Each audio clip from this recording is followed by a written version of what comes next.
Hi, എല്ലാവർക്കും വിജീസ് കിച്ചൻ്റെ പുതിയൊരു വീഡിയോയിലേക്ക് സ്വാഗതം. ഞാൻ നിങ്ങളുടെ സ്വന്തം വി ചേച്ചി. എൻ്റെ പ്രിയപ്പെട്ട ഓരോരുത്തർ സൂമായിട്ടിരിക്കുന്നു. ദൈവം സഹായിച്ച് ഇവിടെ സൂമായിട്ടൊക്കെ ഇരിക്കുന്നു. ഇന്നൊരു ദിവസം ദൈവം നമുക്ക് ദാനമായി തന്നതിന് ദൈവത്തിന് നന്ദി പറയാം.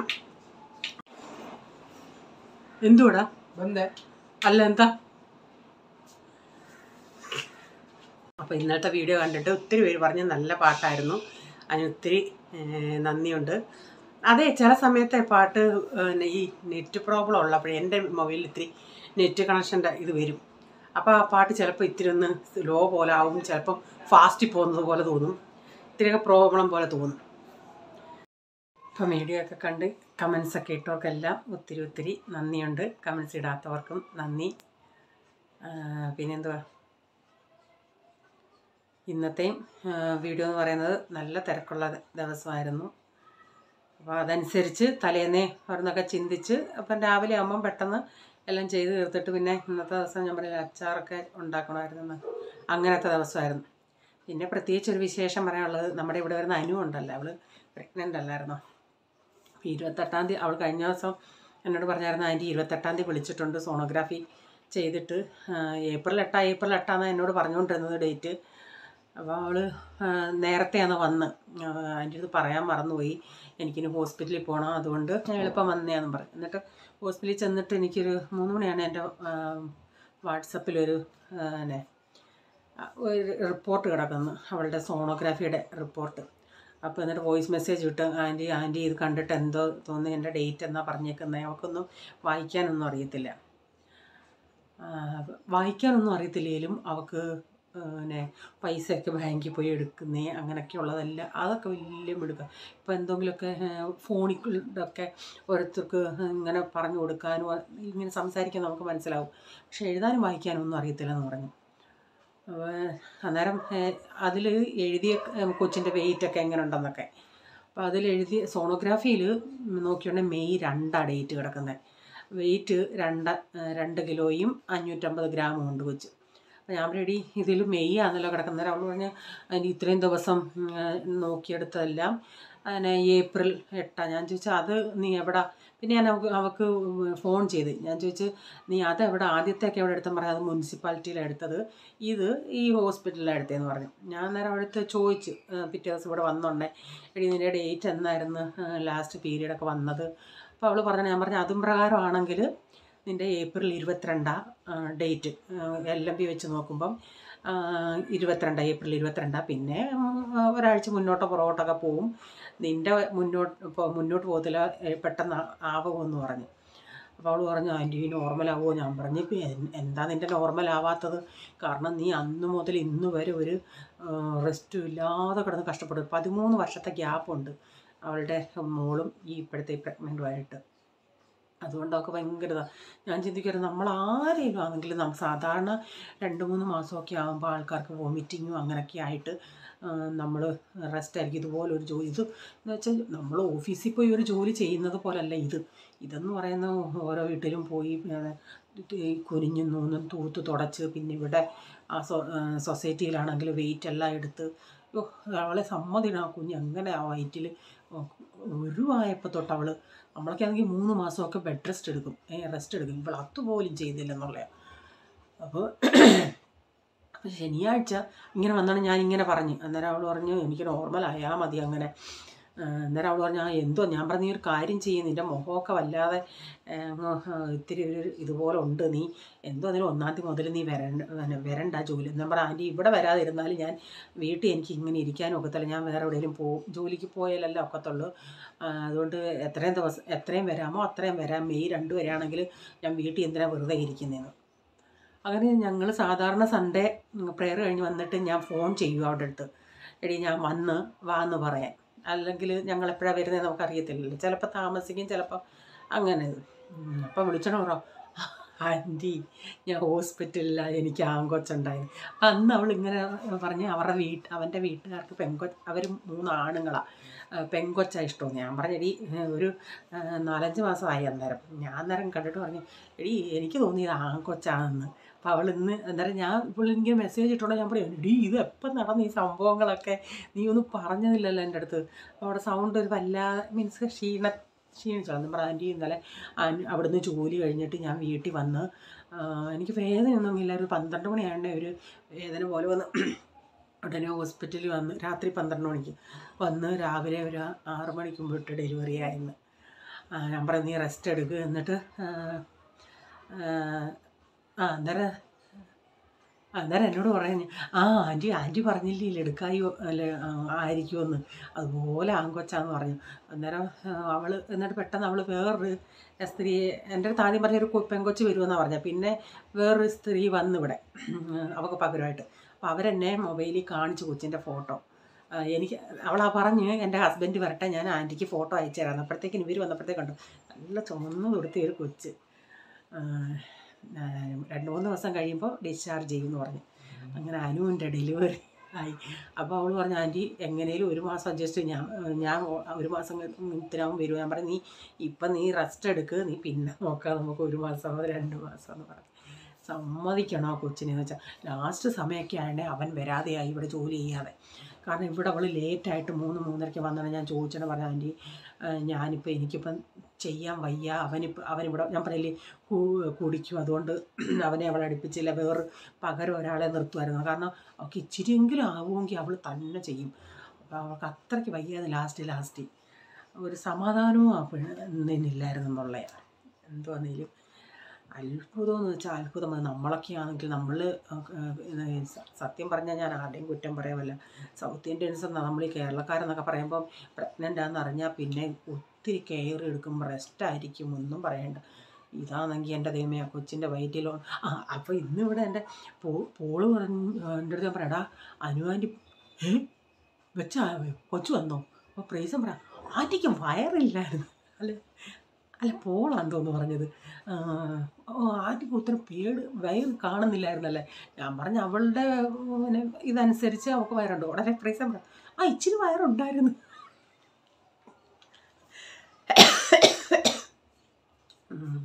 ഇനി നമുക്ക് ഇന്നത്തെ വീഡിയോയിലോട്ട് പോകാമേ.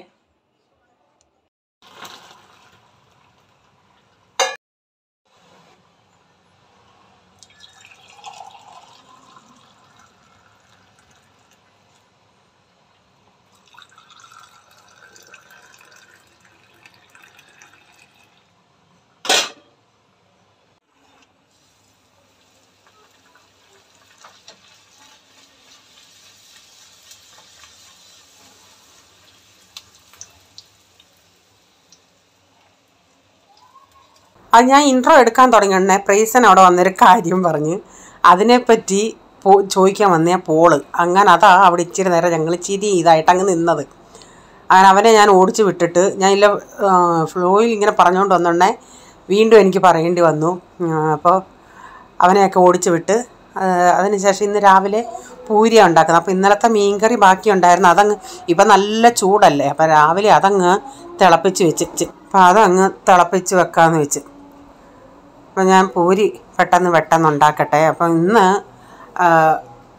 അരി ഇടാൻ മറന്നുപോയി. അപ്പോൾ ഇതാകുമ്പോൾ എനിക്ക് എളുപ്പമാണ്. ഇവിടെയൊക്കെ ഞാൻ ഈ വീഡിയോ എഡിറ്റ് ചെയ്യുന്ന സമയത്ത് മേളിൽ അവിടെയൊക്കെ പൂജകളെങ്ങാണ്ട് നടക്കും. അപ്പോൾ അതിൻ്റേതായ ഈ അവരുടെ പ്രയറിൻ്റെ ഇതൊക്കെ കേൾക്കുന്നുണ്ട്.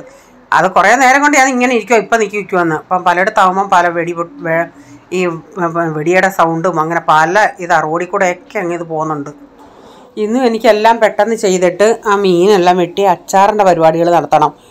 അപ്പോൾ ഞാൻ പറയില്ല എൻ്റെ പിച്ചാത്തി 2 പിച്ചാത്തി ഉണ്ടായിരുന്നു, അത് ഞാൻ തന്നെ ഒരു പ്രാവശ്യം മീൻ അങ്ങാണ്ട് വെട്ടിയതാണെന്ന് തോന്നുന്നു.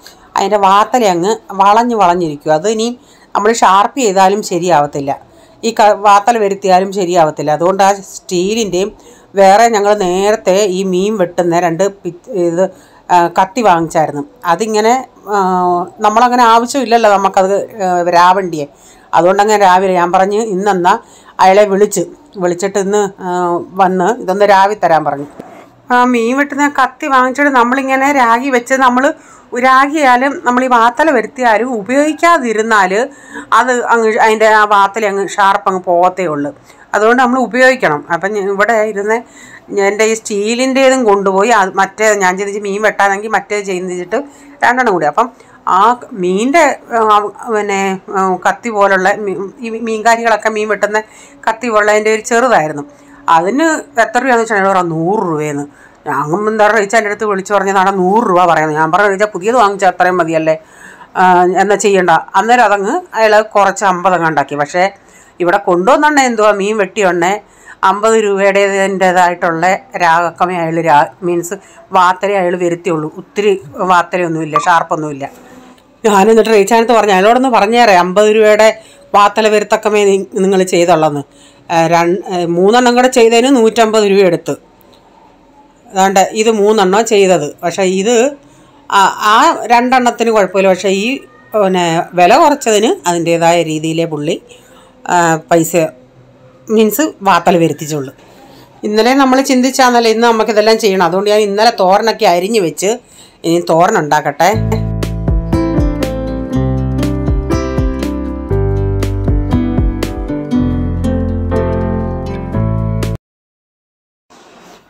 എനിക്ക് പിന്നെ എന്തെങ്കിലും ഇങ്ങനെ പിറ്റേ ദിവസം നമുക്ക് എന്തെങ്കിലും അച്ചാറിടക്കോ അങ്ങനെയുള്ള പരിപാടി വല്ലതും ഉണ്ടെങ്കിൽ രാത്രി അങ്ങനെ ഉറക്കവേ വരത്തിൽ ഇതിങ്ങനെ ചിന്തിച്ചിരിക്കും.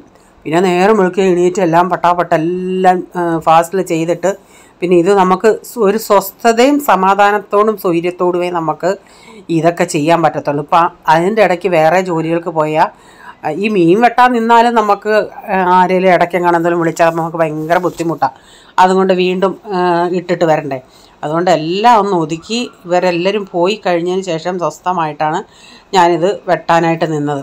നമുക്കിപ്പം നാട്ടിലൊക്കെ ആണെങ്കിൽ ഒന്ന് ഇരുന്നും ഒന്ന് മുറ്റത്തൊക്കെ ആണെങ്കിൽ വെട്ടാം. ഇതിപ്പോൾ നമ്മൾ ഈ അടുക്കളയിൽ നിന്ന് ഇത്രയും നേരം നിന്ന് ചെയ്യണ്ടേ. എനിക്കിവിടെ അടുക്കളയിൽ അഥവാ നമ്മൾ തറയിൽ ഇരിക്കുവാണെങ്കിൽ തന്നെ അവിടെ ഒന്നീ നല്ല പേപ്പറുകൾ വിരിക്കുമോ അല്ലെങ്കിൽ സ്മെല്ലെടുക്കത്തില്ലേ, അതനുസരിച്ച് ഞാൻ നിന്നാണ് അതൊക്കെ ചെയ്യാമെന്ന് വെച്ചത്.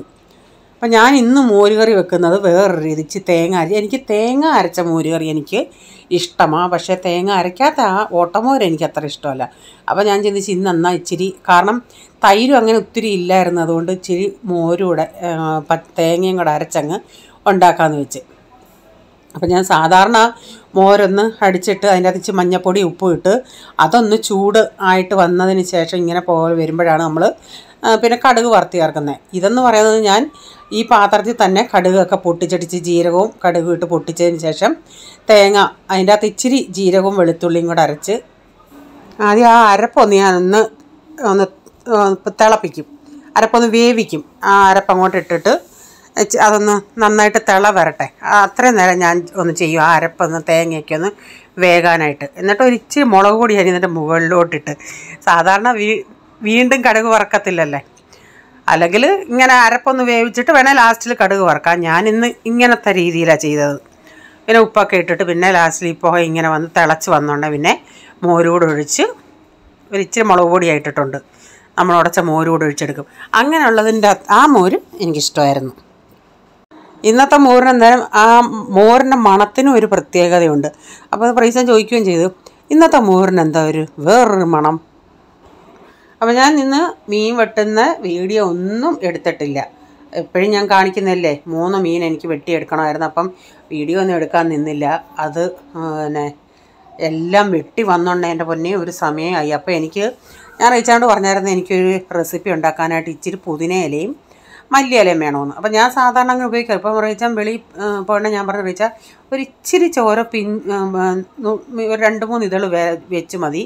ഉടനെ റീച്ചാൻ എന്തോ ചെയ്യുന്നോ അവിടുന്ന് കൊണ്ടുവന്ന് ഇച്ചിരി. പിന്നെ റീച്ചാൻ ജിയോ മാർട്ടിൽ ഓർഡർ ചെയ്തിട്ട് എങ്ങനെ ഉണ്ടെന്നറിയാം. ഞാൻ പറയാം എന്തിനാ അങ്ങനെ വാങ്ങിക്കാൻ പോയി. അവിടുന്ന് വീണ്ടും ഇഞ്ചിയും പുതിനയിലയും മല്ലിയിലയും വാങ്ങിച്ച്. അപ്പോൾ ഞാൻ പറഞ്ഞു വെറുതെ പൈസ എന്തിനാ കളയുന്ന റീച്ചാൻ, ഇവിടുന്ന് ഇച്ചിരി ആ റീച്ചാൻ കൊണ്ടുവന്ന് അത് മതിയായിരുന്നു എനിക്ക്. ഞാൻ പറഞ്ഞു ഇനി ഇവിടെ ഈ പിന്നെ മല്ലിയില ഇതൊക്കെ കൊണ്ടുവന്നാൽ ഞാൻ അങ്ങനെ ആദ്യം ഒന്നിനും യൂസ് ചെയ്യാറില്ല. ഇപ്പം ഇത് ഇവിടുന്ന് വെളിയിൽ നിന്ന് വാങ്ങിച്ച കറിവേപ്പില അതായിരുന്നു നല്ലത്.